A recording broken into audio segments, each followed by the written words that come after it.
गरुड़ पुराण के अनुसार मृत्यु दिवस क्या होता है? हिंदू धर्म का एक महत्वपूर्ण ग्रंथ है। इसमें जीवन, कर्म, मृत्यु और मृत्यु दिवस आत्मा के साथ क्या होता है, इसका विस्तार से वर्णन किया गया है।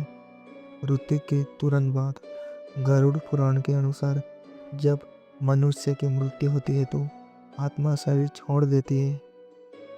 कुछ समय बाद आत्मा अपने शरीर और घर के आसपास ही रहती है और देखती है कि मेरे साथ क्या हो रहा है।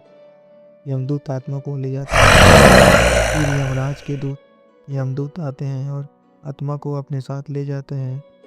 कहा जाता है कि आत्मा को यमलोक की यात्रा करनी पड़ती है, जो लगभग 47 दिनों तक की यात्रा मानी गई है।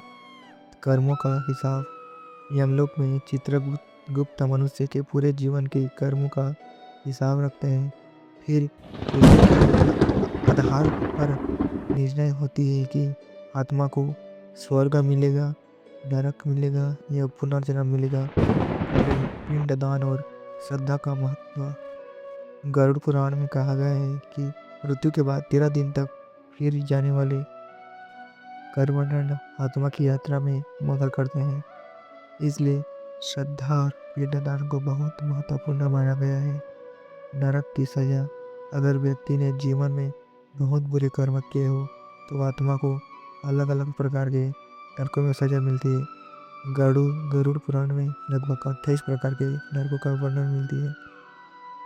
सरल शब्दों में जाने तो गरुड़ पुराण के अनुसार मृत्यु के बाद आत्मा को अपने कर्मों का फल मिलती है। अच्छे कर्म से सुख और बुरे कर्म से दुख। अगर चाहो तो मैं यह भी बता सकता हूँ, गरुड़ पुराण के अनुसार मरने के बाद आत्मा 13 दिन तक क्या करती है। नरक के 28 प्रकार कौन कौन से है